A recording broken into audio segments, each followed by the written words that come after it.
memang saya penyintas narkoba. Dan salah satu buat saya sembuh itu masuk pondok.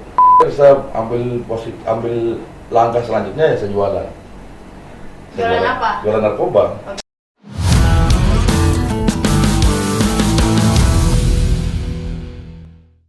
Assalamualaikum warahmatullahi wabarakatuh. Kembali lagi bersama kami di Podcast IBC Islamik Berkarakter dan Cerdas. Pada kesempatan hari ini kita sudah bersama dengan narasumber kita, yaitu beberapa mahasiswa dari Prodi Komunikasi dan Penyiaran Islam Universitas Muhammadiyah Mataram. Langsung aja kita sama mereka nih. Oke, selamat pagi guys.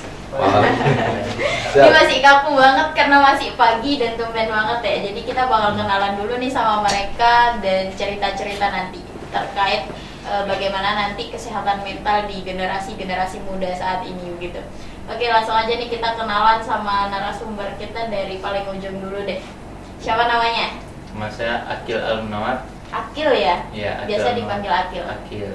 Akil dari mana? Saya berasal dari Aceh Tamiang. Jauh sekali. Nanti kita bakal ulik nih ceritanya Akil kok bisa sampai Mataram gitu. Boleh. Kalau yang di tengah namanya siapa nih? Oke, nama saya Arif Fairuza Ramdan, bisa dipanggil Arif, Fairuz, dan Ruza. Jadi namanya lengkap ya dipanggil. Iya, namanya lengkap dong. Arif Ruza. Fairuza Ramdan. Ya. Mana-mana yang lebih suka dipanggil. Ruza dari mana? Ya, saya berasal dari Lombok Tengah, Penggerate. Oke, kita sama. Sebenarnya udah kenal, cuma sok nggak kenal aja. Sekarang yang di samping saya kita kenalan dulu nih. Siapa namanya, Mas? Kalau saya Julian Kertasasmita, Biasa dipanggil Julian. Mas Yulian.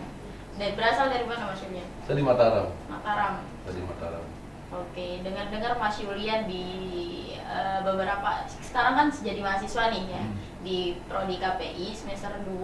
Tapi saya dengar-dengar punya beberapa komunitas nih atau yayasan ya. Yaitu Yayasan Anxiety Care Lombok dan juga Mafia Hijrah. Nanti kita bakal ulik secara bersama juga nih cerita di balik terbentuknya yayasan yang dikelola oleh Mas Yulian sendiri begitu. Nah, kemudian kira-kira kita mau tahu dulu dong dari teman-teman semuanya nih, gitu. Bagaimana sekitar setelah beberapa pertengahan semester saat ini gitu? Gimana nih setelah kuliah? Kehidupan kampusnya apakah berat banget atau gimana gitu? Mungkin dari Akil sendiri nih, secara kan Akil juga anak rantau kan, jauh dari keluarga gitu. Gimana kira-kira ceritanya? Berat nggak? Setelah menjadi kehidupan, setelah masuk di kehidupan kampus gitu, berat nggak? Berat sih sebenarnya. Kampungnya udah berat, ya? anak rantau kan jauh. Dulu sebelum ke sini sempat sekolah di Jakarta, di pondok. Tapi masih mendingan lah daripada sekarang yang ngerantau nggak ada yang ngurus. Kalau dulu di pondok diurusin sama ustaz, dibimbing kan. Kalau sekarang beda sendiri. Harus ngurus diri sendiri. Harus mandiri banget gitu. Jadi lebih berat. Kalau di pondok makan masih gampang. Kalau sekarang rantau itu emang paling berat itu emang anak rantau, bukan anak pondok kalau belajar kan. Kalau lagi di luar, kalau rantau gitu lebih berat emang anak rantau. Di pondok lebih enak. Serba Islam ya. Iya. Kelihatan sih dari mukanya Udah emang berat. begitu. Berat. Sekarang Santai kita aja, sharing nih, sabar, kita sabar. cerita-cerita dulu Iya. biar bebannya juga Santai. tersalurkan ya dari Akil sendiri. Nah, kemudian Akil ada ke pressure nggak sih atau tekanan yang lebih nggak sih ketika selesai dari pondok yang di Jakarta terus ke sini? Ada pressure nggak mungkin dari pihak keluarga, kamu harus begini pencapaian harus begini? Enggak. Ya biasa aja. Biasa. Biasa aja. Tapi dari Akil sendiri nggak yang tekanin diri sendiri nggak sih? Atau emang tipe orang ya udah sih legowo aja gitu? Ya kalau orang tua sih maunya yang terbaik ya. Tapi tergantung sama saya juga. Kalau saya maunya kesini orang tua ya Ngikut. setuju, ikut. Oke. Apalagi kemarin saya bilang saya mau kuliah di Mataram. Orang tua sebelumnya nggak tahu di Mataram itu di mana. Saya bilang di NTB. Kenapa jauh Harus mau jauh kuliah banget. di sana? Ya pengen lebih jauh lagi aja. Nggak mau pulang ke kampung gitu. Mungkin orang tua udah nggak sayang gitu. Kalau nggak sayang nggak nggak bisa makan di sini. Fokus sama makan di sini ya. Iya. Ih, Tapi- bener tuh. Betul. Iya. Oke. Kan nggak mungkin juga bayar sendiri di sini ya. Nah, Belum kalau ada dari sediaan. Akil sendiri sekarang kan sudah semester 2 ya. Iya. Semester 2 berarti udah beberapa bulan belakangan nih udah ngejalin hubungan sama teman-teman gitu. Ngejalanin jadi seorang mahasiswa gitu. Apakah lagi ketika ngelihat teman-teman yang kayak dia lebih bagus nih, lebih unggul di mata pelajaran atau mata kuliah yang ini. Aku kok masih gini-gini aja. Pernah kepikiran kayak gitu nggak? Kayak ngerasa diam diri aja nih ketika teman-teman dengan beberapa keunggulan-keunggulan yang berbeda. Pernah ngerasa kayak gitu kan? Pernah sih.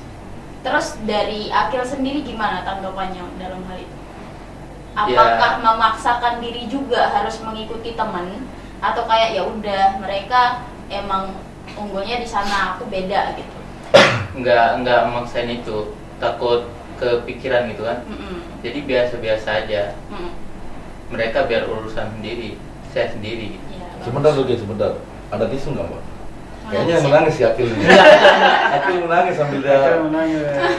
Udah sedih dia. Udah sedih. Enggak, biasanya kan gitu Iya. ya, beberapa dari mahasiswa kalau kita udah terjun di dunia kampus, kalau ngeliat teman-teman yang lain udah lebih unggul, terus kita yang kayak aduh aku nggak bisa begini gitu, jadi itu kan yang menjadi beban pikiran Iya. gitu. Saya nggak terlalu kepikiran ke situ sih. Uh-uh. Itu bikin stres kalau terlalu Nah. dipikir. Jadi saya biasa aja, itu urusan mereka.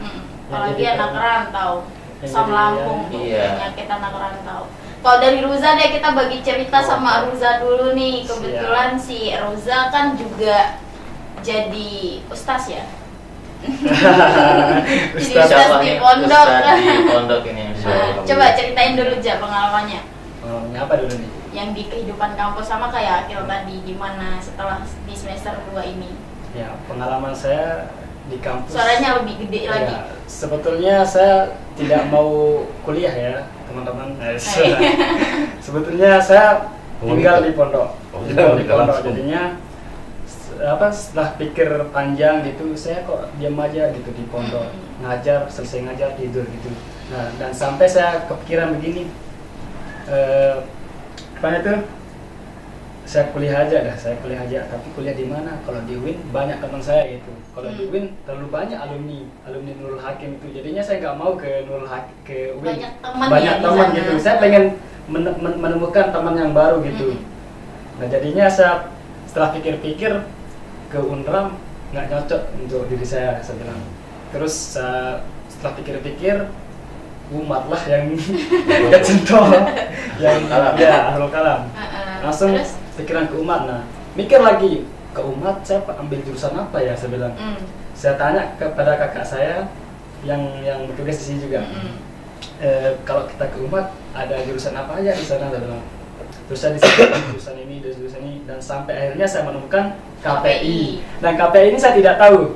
KPI ini jurusan apa ini? Saya bilang. KPI ini. Sampainya akhirnya saya tanya kepada kakak saya, KPI ini komunikasi penyiaran Islam gini. Mikir saya sebentar. Oh ini. Saya tes apa dulu? Tes tulis, saya taruh KPI gitu, KPI. Nah, jadinya selesai tes itu saya ambil PGMI juga dan saya lulus di KPI. Dan sampai sekarang ini belum saya tahu apa tujuan saya ke KPI ini. Sampai sekarang. Sampai Sampai sekarang apa yang saya mau jadi ambil jurusan KPI ini gitu. Oke, nggak apa-apa, masih Iya, bingung di masih pertengahan bingung. jalan, nggak apa-apa. Tapi seiringnya waktu udah agak mulai masuk gitu. Oh, ternyata KPI itu kayak gini, ternyata KPI kayak gini, ternyata keislamannya itu Tetap masuk. tetap masuk gitu. Kalau di pondok kan ke pelajaran pondoknya itu 60% pondoknya, 40% sekolahnya. Nah, kalau di KPI ini kebalik dia. Seimbang dia. Lebih banyakan umumnya sih katanya. 60% yang umum, 40% keagamannya, keislamannya. Nah, jadinya masuk gitu. Pas berarti ya. Pas. Berarti. Nah, akan tapi saya tidak tahu saya mau jadi apa. Misalnya saya udah lulus di KPI ini gitu. Pertanyaan sekarang, masalahnya ya di pertanyaan Ruza yang sekarang, besok saya mau jadi apa? Enggak hanya Ruza nih yang bingung gitu. Semua orang pasti bingung ketika mereka memasuki dunia perkuliahan. Kemudian apalagi kita yang udah lulus kayak saya, teman-teman yang di belakang kamera juga. Kayak saya juga bakal calon lulus. Teman-teman juga pasti bakal seperti itu. Cuman seiring berjalannya waktu nanti pasti akan menemukan titik terang dari apa yang kita udah jalanin gitu. Nah dari Ruza sendiri ketika udah selama 2 semester ini di kehidupan kampus gitu, ada nggak tekanan yang dirasain atau apa sih gitu, gejala-gejala yang kayak bikin kamu stres gitu? Nah, tekanannya ada di tugas sih. Apalagi kalau kita dikasih tugas, terus kelompoknya itu yang tidak mau kerja gitu ya. Kelompoknya yang tidak mau kerja, itu yang paling sering saya alami. Ketika saya dikasih tugas sama bapak dosen atau ibu dosen, saya dikasih kelompok yang yang tidak mengerjakan gitu, yang malas dah ya dibilang. Tapi Ruza bukan termasuk orang yang cuma bukan. numpang nama aja kan? Serius dong. Walaupun saya tidak tahu tujuan saya ke KPI, tapi saya Bukannya kemarin makalah dijokiin ya? sama. Serius. Nggak apa-apa, sekarang belum tahu Iya. alasan tujuan masuk KPI, nggak apa-apa. Iya. Karena kita masih dalam proses belajar. Iya. Seiring berjalannya waktu kita akan menemukan itu jawaban dari apa yang kita pertanyakan di awal gitu. Karena sekarang masih awal kan. Nah sekarang kita tanya dulu nih inti dari percakapan kita hari ini gitu. Nah kalau dari Mas Yulian sendiri gimana nih ceritanya kok bisa Kuliah ya? kuliah? Jadi pas waktu tahun 2017 itu memang saya penyintas narkoba. Dan salah satu buat saya sembuh itu masuk pondok, mulai belajar. Masya Allah. Oke. Boleh saya potong sedikit Ya. nggak? Mas Yulian lulus itu tahun berapa ya? Tahun 2012 saya sekolah di STM SMK 3, Mm-mm. ambil informatika. Cuman jalurnya ke kerjanya di ini kemarin tahun 2000 dari 2013 2012 saya kerja di Lion Air. Mm-mm. Background saya sebenarnya penerbangan. Jadi saya punya sertifikat lah bahasanya. Dari pesawat ATR, dari baling-baling sampai ke Airbus yang 747. Mm-mm. Nah, jadi ketika saya kena narkoba itu dulu, ketika saya sakit saya masuk ke pondok pesantren yang namanya An-Nawawi, dan itu pun belum menjadi pondok pesantren. Selama saya belajar di sana saya diizinkan untuk tinggal di sana sama tuan gurunya, dan alhamdulillah setelah itu saya kok senang belajar gitu. 2017 saya masih senang belajar, bolak-balik belajar. Dan masuk di tahun 2020 kemarin, itu kan saya ngajar di rumah, ngajar Quran, ngajar tahfiz juga. Dan alhamdulillah di situ saya berpikir kayaknya nih kalau memang saya senang belajar ilmu, berarti saya harus kuliah aja nih, kayaknya enak, saya mikirnya gitu. Akhir puasa Ramadan yang kemarin saya sudah cari informasi sehingga bisa masuk ke umat, udah cari jurusan KPI. Akhir ketemu sama Pak Dekannya ngarahin kalau bisa masuk Ada ke tisu nggak sih guys? Iya, sedih banget sih. Tadi soalnya sih Dibalikin ini Bang, dibalikin. Dibalikin saya keluar. Jadi gini kak, saya berpikir Iya, bahwa suaranya itu lebih diangkat dong Bang Jolang. saya tuh berpikir bahwa ilmu ini adalah sebuah cahaya penerang saya jalan. Iya. Karena pas sebelum saya belajar itu, saya tuh seperti kayak orang gila yang nggak tahu arah kemana. Ketika saya sudah keluar dari zona itu, akhirnya ketika saya belajar, alhamdulillah banyak Allah berikan petunjuk. Ketemu dengan orang ini, alhamdulillah, dan alhamdulillah sampai sekarang saya bisa kuliah. Alhamdulillah. Dan alhamdulillah Masya Allah. orang-orang berpikir, dan teman-teman saya banyak yang bertanya kepada saya, kuliah kan biayanya mahal, kamu dapat uang dari mana? Saya ngalir, saya bilang. Kenapa saya katakan ngalir? Karena kekuasaan saya tidak ada. Karena saya pernah mencoba diri saya ketika saya merasa diri saya berkuasa pada diri saya, itu semua zone semua. Ketika saya melepas diri saya, ketika teman bahasakan ke saya bilang, nanti bayar semester pakai apa? Ya kalau emang dikasih rezeki oleh Allah kita bayar, kalau nggak usah berhenti aja kuliah, saya bilang gitu. Jadi saya ambil simpelnya aja. Saya nggak pernah cara pola pikir itu yang selalu ini apa? Yang berpikir untuk 2-3 hari ke depan atau 1 bulan ke depan, karena itu bukan hak kita untuk berpikir. Jadi saya nikmatin hari itu aja. Masuk ya masuk, nggak masuk ya udah bilang apa, cuman bilang aja nama dosen gitu. Jadi kayak kita ngikutin caranya Tuhan nih. Kalau cara kita sendiri pasti endingnya bakal zonk. Iya, bakal zong.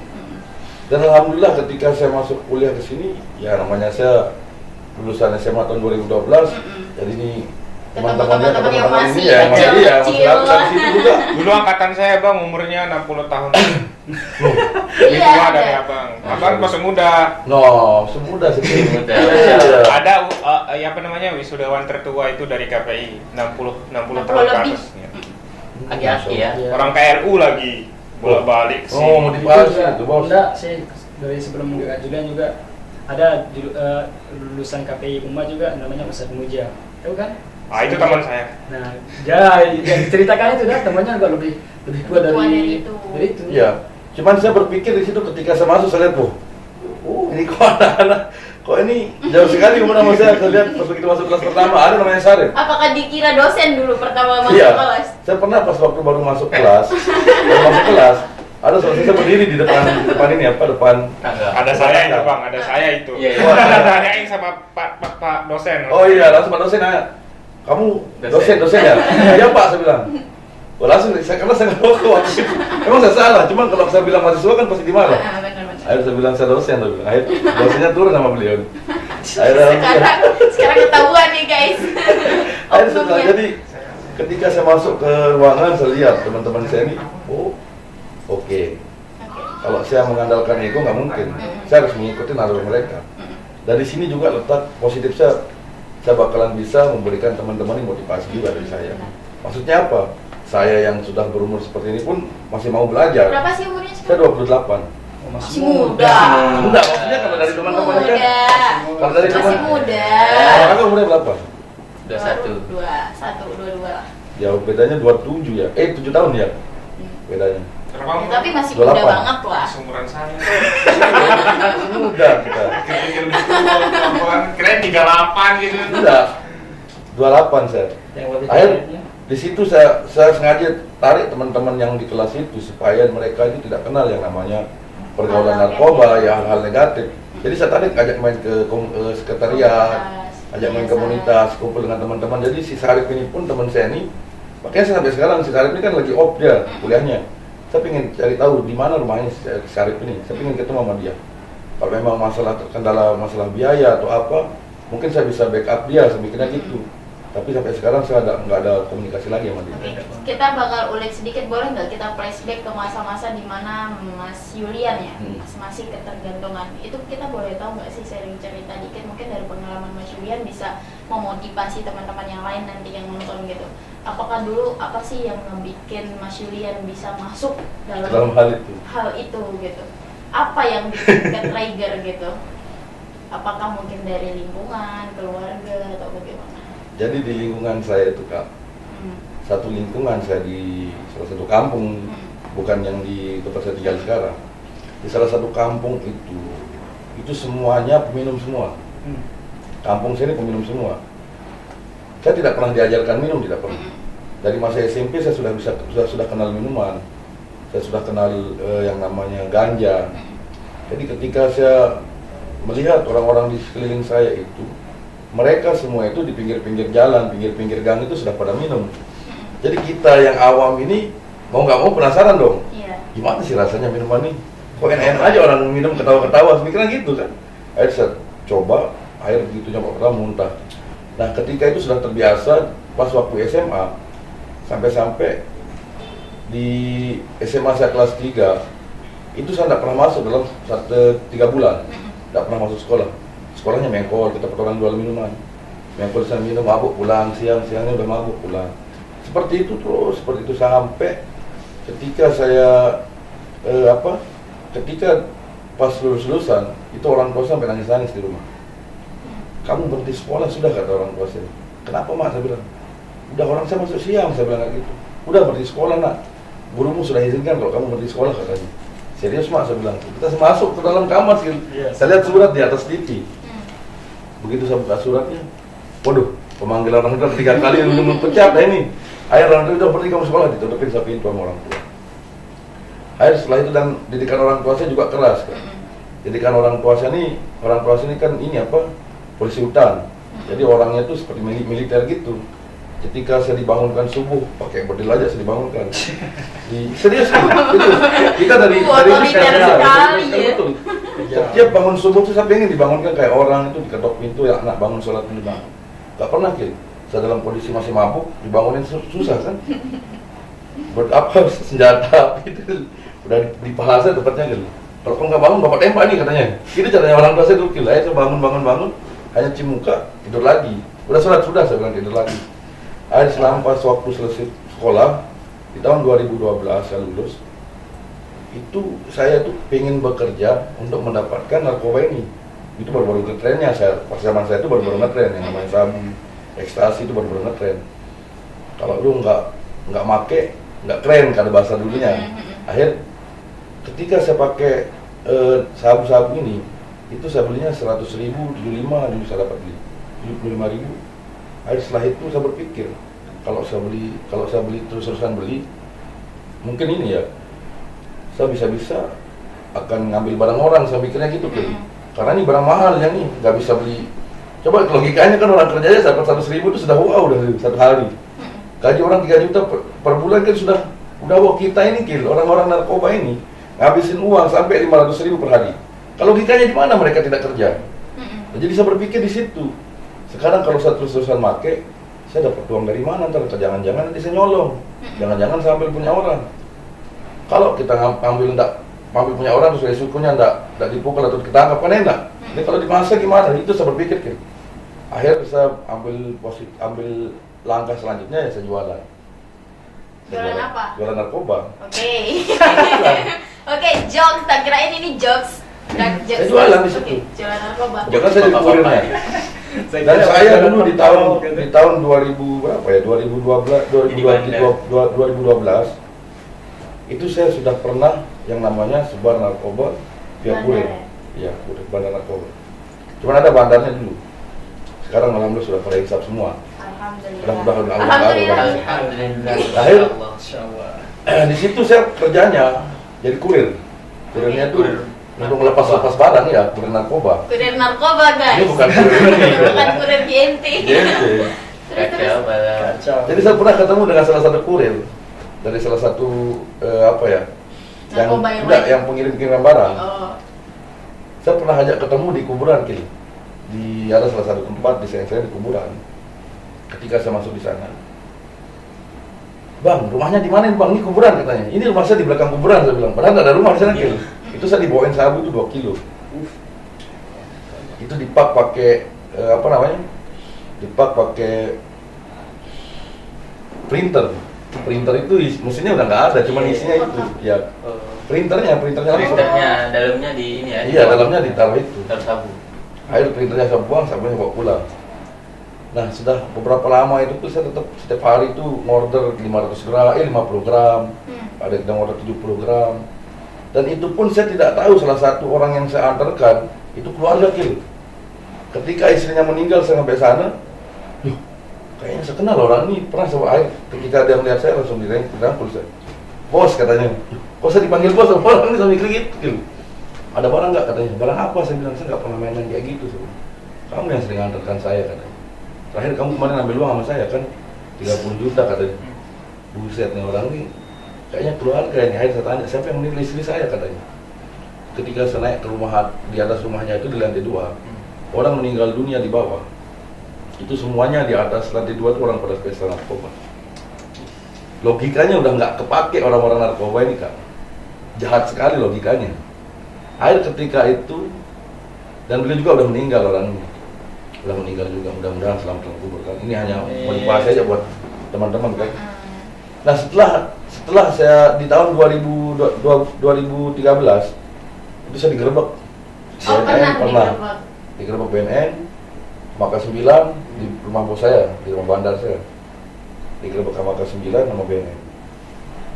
Datang ke bawah anjing pelajar itu Waduh, itu saya nggak bisa jalan, ini udah lemas Padahal nggak ada bawa apa-apa, saya udah bersih semuanya.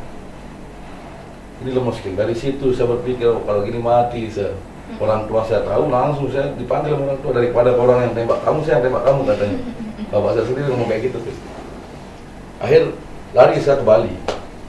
Pergi saya ke Bali itu pakai truk, gandol pakai truk, ikut sama saudara saya namanya Hari.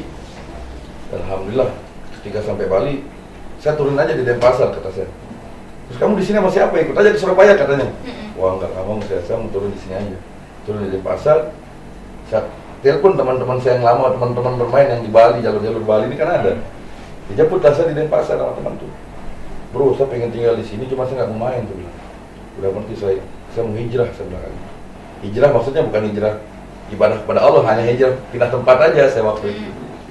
Dan itu belum kenal betul yang namanya agama ini, sholat, saya tidak pernah sholat, saya jauh kepada Allah.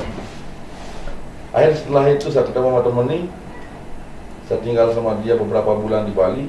Ketika saya lapar di situ, saya juga ngerasain ngerantuk.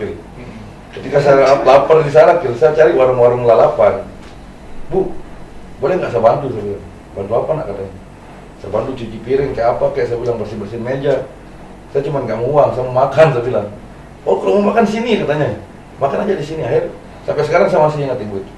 Nah ketika sudah 3 bulan saya di Bali, coba-coba saya ngelamar kerja di Lion Air, di bagian abseknya, bagian pengamannya. Diterima saya kil. Di Lion Air itu diterima. Tidak seperti orang-orang ada yang nembak 10 juta kil, ada yang nembak 15 juta untuk masuk airport tuh. Saya murni nggak ada pakai uang kil. Cuman saya takutnya itu karena saya sudah pakai. Pas waktu check up itu kil, saya minum bir brand itu ada mungkin 1 dus per hari. Per hari? Iya. Saya telepon orang tua saya. Itu kan isinya ada 12 yang bir brand. Alhamdulillah saya diterima kerja di sini, sudah baik-baik di sana. Cuma saya butuh uang nih Pak sekarang buat beli ini biar nggak kelihatan ke detok dia bekas-bekas saya pakai dulu saya bilang. Untuk menetralisir. Iya untuk netralisir. Ya udah beli aja nanti saya kirimin uang, ada bapak saya dikirimin uang, kirim uang saya minum. Setiap hari itu keluar agak sakit. Nah setelah itu pas waktu penerimaan saya lulus di situ kil. Ketika saya lulus dan jenjang karir saya tuh masalah luar biasa kil. Itu saya nggak sadar sebenarnya itu hidayah betul dari Allah. Itu semuanya itu luar biasa. Cuma saya nggak sadar di situ kil. Yang saya nggak sadarkan itu ketika saya sudah masuk 1 tahun dikasih disekolahkan oleh Lion Air ke ATC langsung disekolahkan penerbangan, dapat ijazah gitu. Besoknya lagi seperti itu sampai saya menjabat jadi leader. Nah ketika sudah jadi leader enakan saya kil karena gaji besar. Saya dapat gaji di Lion Air itu terakhir kemarin pas waktu leader itu sekitar 8 juta. Dan setelah saya dapat gaji 8 juta itu cuma apa? Motor-motor saya nggak bisa beli kil. Teman-teman saya udah bisa bangun rumah di kampung-kampungnya kil. Saya motor nggak bisa beli. Di Bali itu kehidupannya luar biasa malam. Ngeri kil. Setiap malam itu happy terus pokoknya kil. Nah ketika masuk di 2017 itu saya kena serangan panic attack namanya kak. Oh kena Serangan panic attack. Tiba-tiba saya di dalam mes itu saya tiba-tiba kayak orang mau mati. Tuh, ini saya kenapa nih? Saya mikirnya gitu kil. Sebelum saya kena panic attack itu saya akhir tahun 2017 kemarin itu saya open house. Open house itu dengan teman-teman dari Captain, teman-teman dari airline. Itu kita buat gawe di sana malam tahun baru. Kita minum, ada yang minum. Saya cuman bawa itu 5 dimensi saya kira malam itu terakhir banget sama kayak. Itu pertama saya pakai itu sabu-sabu. Terus kedua saya pakai Inex Pro 4. Ketiga saya pakai ganja, pakai minum ini apa? Bombay. Terus minum tuak di situ. Nah terakhirnya itu saya dikasih cimeng kil. Itu saya kira ganja. Apa itu? Cimeng, ini ganja. Saya pikir jangan itu cari ganja. tahu nanti. Kalau di daerahnya pasti tahu. Oh, saya banyak. Akhirnya saya mikirnya ini kayaknya ganja, gelek kata si anak-anak nih, anak-anak muda yang di sana. Bang, aku kasih gelek mau nggak? Mau dong, saya bilang mana biar sekali-kali 5 dimensi saya bilang gitu kil. Karena ini malam tahun baru. Ketika saya pakai gelek, enak saya pakai ternyata ini cap gorila itu, tembakau gorila. Karena ini bukan gelek. Kalau gelek enak efeknya. Ketika saya habisin dunia ini hilang kan. Gimana sih ketika si Mas Yulian sendiri ketika mengkonsumsi narkotika yang udah dulu gitu, gimana sih efeknya? Apakah emang ada halusinasi atau apa mungkin atau Efeknya nanti setelah ini saya ceritakan efeknya. Oke. Jadi kan masih perjalanan saya. Ceritanya nih Masih perjalanan panjang saya. berarti Masih ya. panjang nih perjalanannya. Mungkin kalau kita duduk kayak gini nggak cukup 1 hari. Nggak. Ada part 2-nya besok. Iya. Akhir setelah itu kil, ketika saya konsumsi yang namanya cap gorila itu, ketika habis cap gorila ini, dunia ini kayak himpit saya bro. Dunia ini kayak saya dihimpit, udah nggak ada terasa apa-apa. Yang cuman rasa yang mulut saya bilang tolong.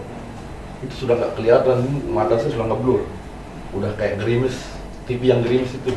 Oke. Asli betul-betul down, dan itu saya overdosis di situ. Saya sadar di sana, oh ternyata ini cap gorila ini masih main pikiran saya di sana Cil. Cap gorila, tembakau gorila ini paling lama itu 1 jam 2 jam efeknya. Setelah 2 jam saya pasti sehat, saya mikirnya gitu. Saya suggestiin diri saya Cil. Betul, setelah 1 jam mulai kelihatan kebuka kayak kayak tirai yang dibuka itu Cil.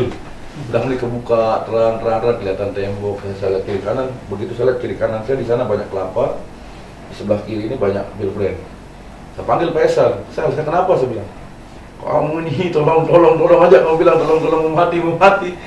Masa saya bilang, iya katanya si PSL ini kawan kerja dulu. Nah setelah itu, oke Jul kamu sehat ya, kata GM saya nih almarhum. Sehat kan Jul katanya, alhamdulillah sudah sehat Pak, yuk kita party ke Legian katanya. Ayo Pak, saya bilang. Lanjut lagi Kil. Ketika saya pegang motor, saya kaget itu ketika pegang motor Kil. Motornya kan stangnya gini Kil. Saya rasa stang motor itu kayak gini. Kebayang nggak? Iya. Yang tadinya stang motor kayak gini tapi kayak gini rasanya Kil. Buset, kalau nggak gila mati saya. Tapi gas aja dulu malam nih. Malam terakhir mungkin semikirnya gitu Kil. Saya gas malam itu party nah akhir pulangnya. Saya mikir kalau saya minum lagi kayaknya sehat kayaknya kan, minum lagi saya malam itu jam 3 pagi minum lagi. Setelah saya minum besok paginya aman, kerja kantor. Akhir disapa sama teman-teman di kantor kan, Jul gimana semalam kamu over ya katanya. Nggak tahu Pak, saya bilang saya cuma tiduran sengaja saya kayak gitu. Akhir setelah 1 bulan itu datang reaksi dari yang sudah saya konsumsi. Ketika saya panik itu lagi nggak pakai apa-apa Kil. Minum enggak selama 1 bulan. Udah berhenti ya? Udah berhenti, udah nggak minum, cuma saya berubah pola makan lagi. Saya olahraga dulu Kil, olahraganya itu pulang-pulang nyimeng Kil, pakai ganja, pulang-pulang olahraga nih pakai cimeng, gitu aja kegiatan setiap hari dulu di Bali. Akhir setelah itu 1 bulan berlalu, tiba-tiba serangan paniknya datang. Itu horor itu Kak. Perut saya ini sudah nggak ada rasanya Kil. Kaki saya ini udah dingin semua Kil. Kayak apa ya, kayak kesemutan dari ujung kaki sampai ujung kepala, sampai kepala saya. Tolong, saya teriak di dalam ruangan. Akhirnya datang ibu yang punya kos-kosan. Kenapa nak katanya? Tolong saya bawa saya ke rumah sakit. Kamu kenapa? Kan kamu nggak apa-apa katanya. Kayaknya saya mau mati. Saya bilang gitu Kil. Dada saya sudah dulu rasanya kayak keras getarannya. Dibawa saya ke rumah sakit, dijaga nggak apa-apa kata dokter kecil. Oh ini mah nggak apa-apa katanya. Cuman tensinya aja tinggi. Akhir ketika dokter bilang tensi tinggi, saya pulang ke kosan. Saya beli ini Kil, apa namanya? Semangka kan bisa menurunkan tensi kan, tapi si dokternya sendiri bilang, kamu masih muda, nggak mungkin kamu tensinya tinggi. Ini paling kamu cemas katanya. Nggak mungkin Dok, saya cemas kalau kayak gini rasanya dada saya ini kayak mencopot, saya bilang.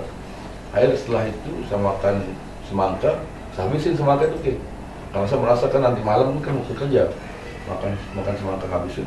Down lagi, saya kembali lagi panik attack lagi. Sehingga saya merasakan di sana, di salah satu di teman-teman kerja itu bahwa teman-teman itu pakai gaib-gaib gitu Kil. Pakai kayak apa namanya? Sihir gitu.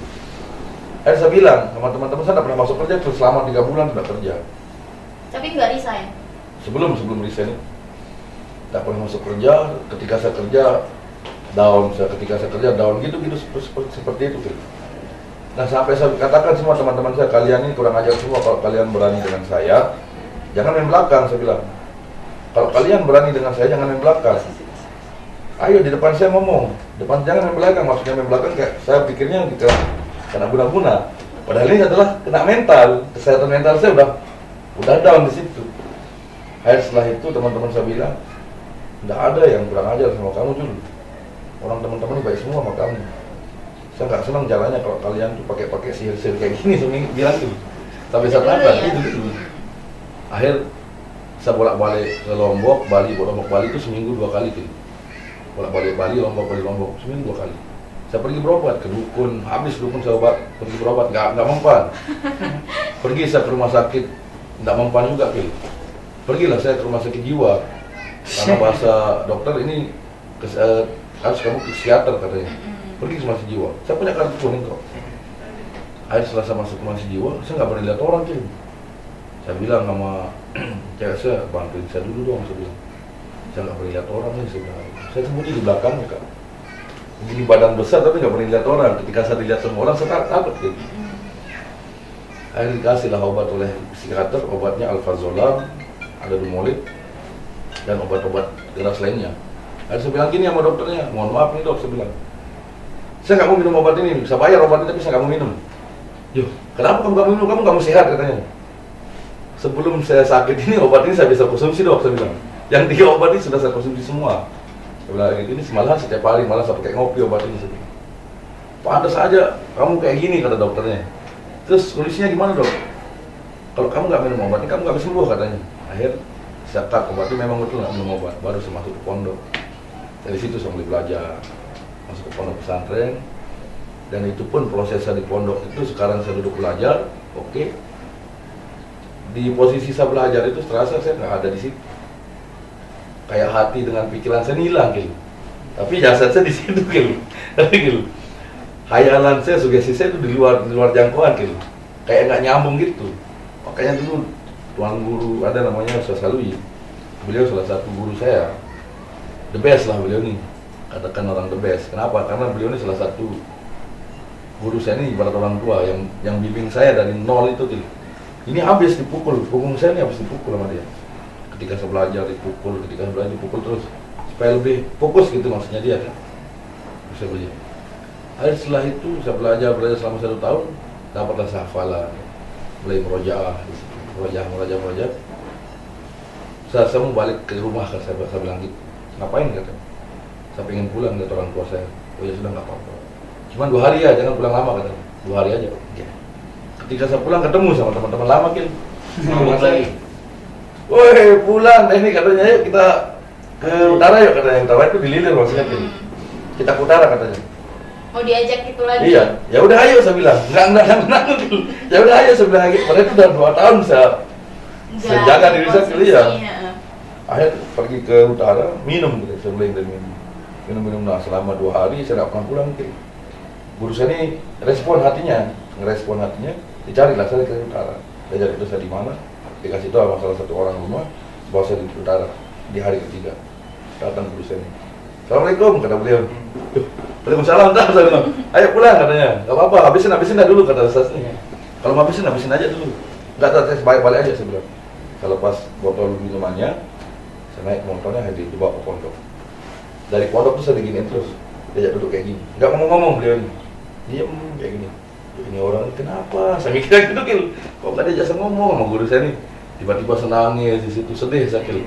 Kenapa saya sedih? Karena beliau ini memperhatikan saya Kil. Padahal saya ini tidak ada hubungan apa emosional saya dengan beliau ini tidak sebagai apa ya? Nggak ada kayak keluarga, ikatan keluarga ya. Sampai segitunya perhatian dengan saya Kil. Nah setelah itu saya balik lagi ke pondok selama 6 bulan. 6 bulan tuh akhir saya pulang lagi, saya minta pulang lagi. Minum lagi? Serius kamu pulang katanya? Enggak. Serius kamu pulang katanya? Karena di sana ada namanya test power. Kalau bahasa BNN itu test power namanya. Ketika kita sudah di zona nyaman, jangan terlalu lama di zona nyaman itu. Harus kita berani exposure terapi. Harus kita berani test power kita. Sebagaimana kekuatan diri kita untuk menolak di situ. Ketika saya mau keluar dari pondok itu, akhirnya saya dikasih buku Iqra pengambil. Ini buat kamu bawa pulang katanya. Kenapa saya dikasih buku Iqra sama ustaz saya mikirnya gitu, itu 1 paket kan 10 biji. Saya berpikir Kil, jalan sebetulnya berarti beliau ini suruh saya ngajar. Fix berarti beliau ini suruh saya ngajar. Betul ketika sampai rumah, saya panggil anak kecil, saya belikan permen, saya belikan es krim yang SS ini apa yang keliling itu. Kalau kalian mau ngaji sama Kak Ian, saya bilang, kalian belikan nanti kita setiap hari Minggu kita pergi jalan-jalan, saya bilang. Rame lah anak-anak ini pada ngaji ke rumah. Akhirnya kita bisa ajar ngaji dan alhamdulillah sampai sekarang kita punya sekarang itu ada balik Quran namanya. Ada balik Quran dan di sana ada adik tahfiz dan ada jamaah ibu-ibu juga sudah tahfiz hafal kemarin selesai 1 juz 30. Masya Allah. Dan ada bapak-bapak juga yang ikut belajar juga di situ.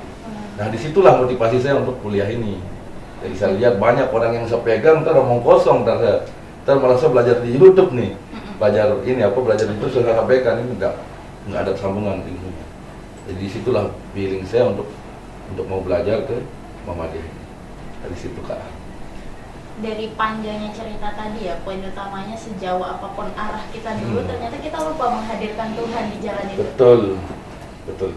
Kayak oke, jadi teman-teman perlu diketahui juga ya, mungkin dari apa yang udah diceritakan oleh Mas Yulian tadi, bagaimana cerita di belakang atau di balik perjalanan Mas Yulian yang sekarang bisa mendirikan yayasan ya, seperti Anxiety Care Lombok, kemudian Yayasan Nafia Hijrah, ada Balik Quran juga. Ternyata banyak banget pelajaran yang bisa kita ambil di sana. Nah, kemudian kira-kira kalau dari teman-teman sendiri, apalagi tadi menyangkut sempat disinggung sedikit masalah kesehatan mental terkait anxiety, kemudian panic attack dan semacamnya. Mungkin dari teman-teman rantau, apalagi anak-anak kuliahan, mungkin karena sering banget untuk apa ya istilahnya, kayak nggak mau makan, mood swing segala macam, itu asam lambung biasa. Nah, biasanya dari asam lambung juga bisa ke-trigger sama pikiran. Betul. Itu biasanya meningkatkan kecemasan. Mungkin dari teman-teman sendiri, kayak Akil sendiri pernah ngerasa kayak gitu nggak? Kayak apa ya, cemas atau mungkin ada asam lambung? Nggak ada ya? Iya dah. Karena nggak ada selama itu. Seru sekali. Jadi nggak pernah ya, nggak pernah kelaparan ya. Depresi. Nggak pernah kelaparan yang kayak biasa kan anak-anak rantau kalau nggak punya uang pernah, kan. tapi nggak sampai menggigil gitu. Nggak lebay ya istilahnya. Cuma keringet dingin ya. Biasa aja. Iya. Biasa aja ya. Nah, kalau Ruza sendiri dulu pas masih di pondok, dulu kan Ruza mondok juga. Gimana? Saya Sering nahan-nahan makan toh? Iya, saya dulu sering nahan makan dan akhirnya saya memiliki riwayat penyakit mah. Akhirnya kalau saya telat makan, saya menggigil, saya sakit dah mah. Makanya sampai sekarang itu Kalau mah biasanya itu ada rasa sakit gak di? belum sakit. Berarti itu yang dikatakan dengan dispepsia organik namanya. Ada dua yang orang-orang tidak mengetahui tentang asam lambung ini. Enggak. Ada dispepsia organik, ada dispepsia fungsional. Dispepsia organik ini orang yang mempunyai luka pada lambung. Ketika lambung itu luka, dia naik ke rasa panas di dada. Itu GERD, masuk ke GERD. Nah, ketika sudah GERD ini pasti akan panas sampai ke kerongkong tenggorokannya. Nah, di situ pun pasti akan dia merasakan sensasi sesak napas, segala macam hal. Nah, beda lagi dengan fungsional ini, Kak. Yang paling orang bertanya-tanya tentang dispepsia fungsional. Dispepsia fungsional ini oke, dia asam lambung, cuman dia tidak sadar dengan dirinya asam lambung. Yang dia rasa, apa yang dia rasa? Yang dia rasa orang-orang yang dispepsia fungsional ini adalah orang-orang yang merasanya keliengan, cemas berlebihan, terus baru sedikit ada getaran di dadanya nih, kenapa nih? Jangan-jangan saya mau mati, jangan-jangan saya kenapa nih? Oke. Jangan-jangan Kayak saya masih kenapa lagi ya? menerka ya. Ini saya kenapa ya? Nah, makanya saya katakan kemarin kan sempat saya via chat dengan kakak sendiri, saya katakan mahasiswa ini rentan tentang kesehatan mental. Kenapa saya bilang kayak gitu?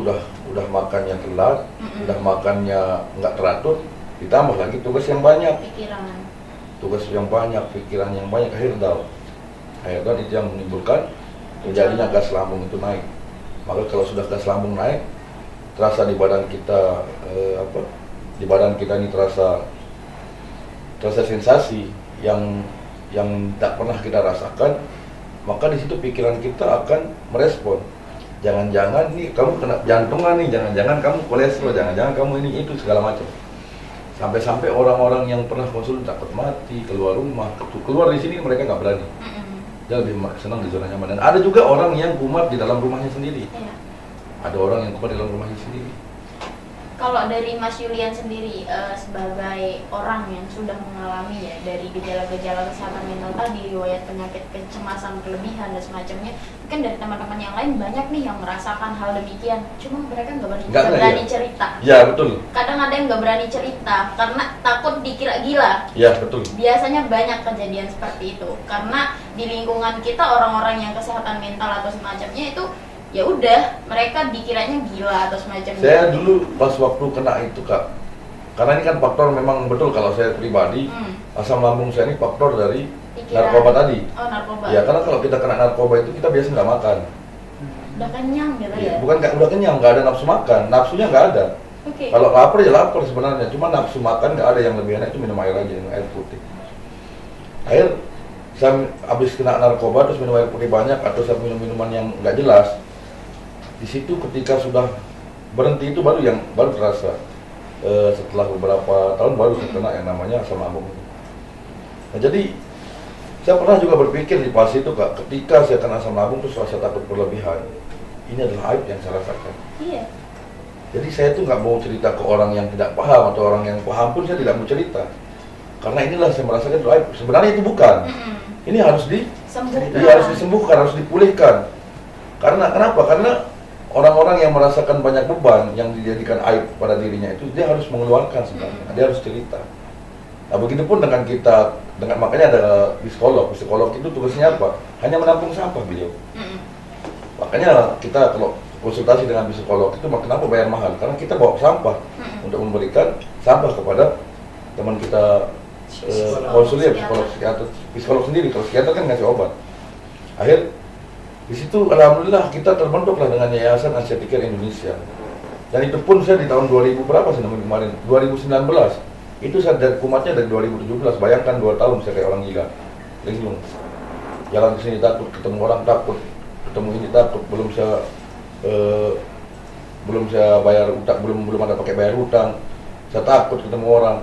Jadi banyak sudah tuh pikiran ketakutan itu. Akhirnya ketemulah saya dengan teman-teman dari Yayasan Anxiety Care Indonesia.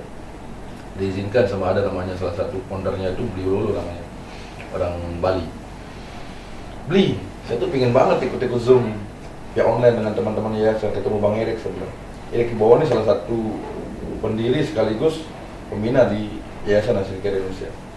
Karena beliau ini orang-orang yang ada di Yayasan Anxiety Care Indonesia ini adalah orang-orang yang sudah pernah penyintas semua. Orang-orang yang sudah kena lalu sembuh gitu. Akhir ketemulah saya sama beliau via Zoom. Sendawak saya masih kuat gitu. Sendawak saya itu masih kuat. Jadi setiap detik saya sendawak terus. Akhirnya dikatakan sama si Erik ini, guru Erik ini, Jul, lu itu kayaknya masih kumat lambungnya katanya. Iya bang, betul bang. Gimana solusinya bang? Lu coba pola makan aja katanya. Coba pola makan 4 jam sekali, udah kelar dah itu. Tapi makannya yang aman, jangan makan makanan yang tidak aman kata beliau. Ada saya cuma makan dalam 1 minggu itu saya makan ya hanya tahu goreng, tempe goreng, ayam goreng, telur goreng itu aja. Selama 1 minggu. Betul, ketika sudah 1 minggu terasa perubahan di dalam lambung saya. Betul ya. Dan sedikit badan saya itu agak menerima kayak. Nah jadi di sana kita mempunyai suatu cara untuk menyembuhkan anxiety ini. Kita rubah pola makan dulu. Ada 4P namanya Kak. Pola makan, pola hidup, dengan pola sifat. Jadi pola pikir dan pola sifat. Yang 4 ini harus balance. Kenapa kita suka trigger? Karena badan kita masih belum menerima. Maka kita harus perbaiki pola hidup kita dengan pola makan. Nah pola hidup itu cara diperbaiki olahraga. Pola pikir bagaimana cara perbaiki? Ya banyak-banyak berzikir, banyak-banyak meditasi kita. Kalau bahasa umumnya nih kan kita pakai bahasa umumnya meditasi yang dikenal oleh banyak orang. Meditasi, jadi meditasi itu ada namanya meditasi 3 elemen, ada namanya meditasi napas box, ada namanya meditasi kundalini, ada segala macam banyak. Dan itu bagus semua, sama halnya sebenarnya dengan kita zikir. Meditasi itu mengajarkan kita untuk sadar pikiran kita, sadar jiwa kita, dan sadar badan kita. Sama halnya dengan kita berzikir. Sekarang kalau kita menyebut-nyebut dengan kekuasaan Allah atau kita berzikir tanpa kita menyadarkan itu, maka zikir kita kan kosong. Sama halnya orang-orang dulu kayak gini aja tadi meditasi tanpa dia menyadarkan itu kosong semua. Nah ketika kita menyadarkan itu, apa yang terjadi? Kita mempunyai rasa. Oh ini loh hati saya nih, oh ini rasanya. Perasaan saya seperti ini, oh ini perasaan saya. Ketika saya marah, saya bisa merasakan perasaan saya, oh ini perasaan saya lagi marah. Sensasinya apa? Oh rasanya trigger, rasanya kayak pundak saya agak berat. Oh ini gara-gara efek dari marah. Jadi di situ kita mengenal salah satu dari organ tubuh kita menyadarkan semuanya. Emosinya seperti apa. Kemudian kira-kira terakhir nih dari Mas Yulian sendiri, dari yayasan atau komunitas Anxiety Care Lombok sendiri, kegiatannya apa aja sih? Mungkin dari teman-teman yang nonton ingin nih mereka ikut terlibat dalam kegiatan-kegiatan yang dilakukan oleh Anxiety Care Lombok itu. Mungkin dari kegiatannya seperti apa, kemudian sosialisasinya seperti apa. Mungkin mereka juga mau nih menyembuhkan diri mereka dari hal-hal seperti itu. Apa aja sih kegiatan di dalam komunitas tersebut? Jadi di situ kita yang ada komunitas Mafia Hijrah dengan NCTK Lombok ini selalu kolaborasi untuk program. Jadi teman-teman saya yang ada di Mataram ini, kebetulan saya sendiri ketua dari regional Lombok, itu saya pegang sampai NTT, sampai Kupang, sampai Papua. Itu yang saya pegang jalurnya sampai sana. Karena di bagian regional ke sana masih belum ada admin, masih belum ada mentor yang untuk membimbing teman-teman di sana. Jadi kalau saya itu dengan Yayasan NCTK Indonesia, NCTK Lombok, ini kolaborasi untuk program dengan Mafia Hijrah. Apa program yang kita kolaborasi? Kita berbagi sembako setiap hari Jumat. Setiap hari Jumat itu kita turun ke masyarakat, kita bagi-bagikan sembako, lalu kita edukasi tentang masyarakat tentang kesehatan mental. Banyak juga orang-orang yang kena kesehatan mental ini, terutama orang tua. Contoh kayak berhutang, ini biasanya itu pasti trigger mereka ketika dicari sama Bang Rontok ya dan Tenir. Itu mereka pasti akan trigger di situ, pasti akan ketakutannya berlebihan. Sehingga dia merasakan dirinya kayak diancam oleh orang-orang kayak gitu.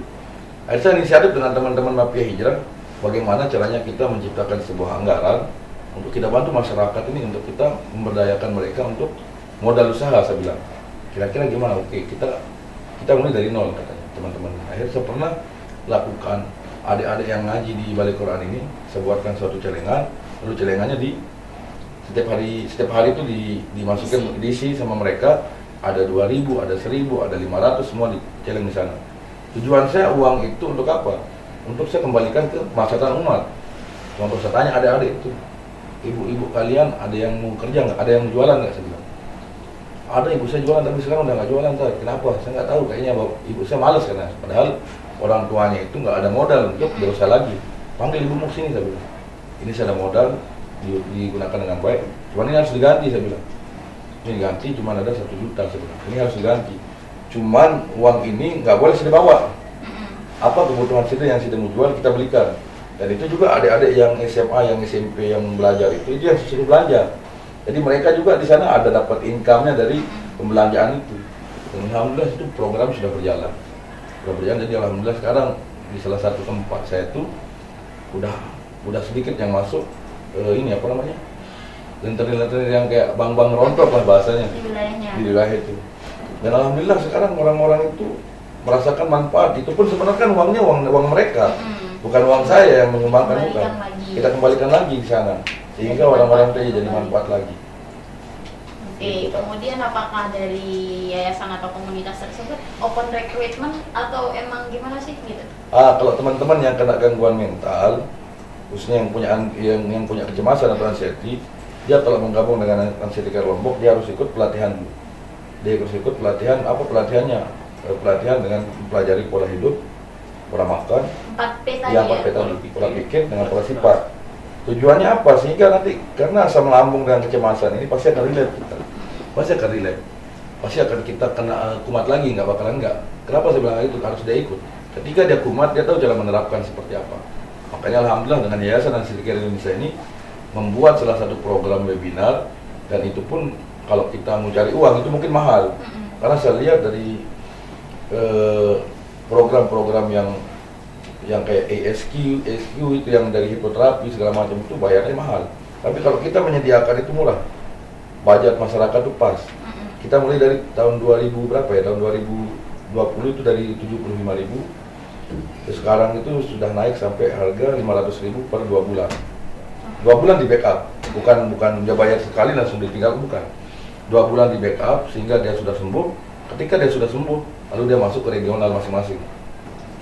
Ketika contoh misalnya si Akil nih tinggal di Lombok, dia penyintas asam lambung, dia konsultasi sama orang-orang yayasan. Akhirnya yayasan mengarahkan untuk Lombok, ikut program. Setelah dia ikut program, nanti setelah 2 bulan dia belajar, dia masuk ke regional Lombok langsung. Untuk menerapkan itu langsung diberdayakan ya, diberdayakan ya. Jadi mungkin kira-kira untuk menghubungi atau kontak yang bisa di-up mungkin media sosial atau apa, mungkin teman-teman yang cari informasi melalui apa dulu?